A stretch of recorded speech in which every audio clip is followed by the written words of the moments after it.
இவளை மீட்டும் சங்கீதங்கள் என்னை என்னை உடைக்க.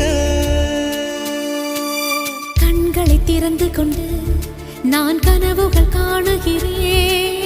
கண்களை மூடிக்கொண்டு நான் காட்சிகள் தேடுகிறேன். உன் பொன்விரல் தொடுகையிலே நான் பூவாய் மாறுகிறேன். பூமியில் நாம் வாழும் காலம் தோறும் உண்மையில் என் ஜீவன்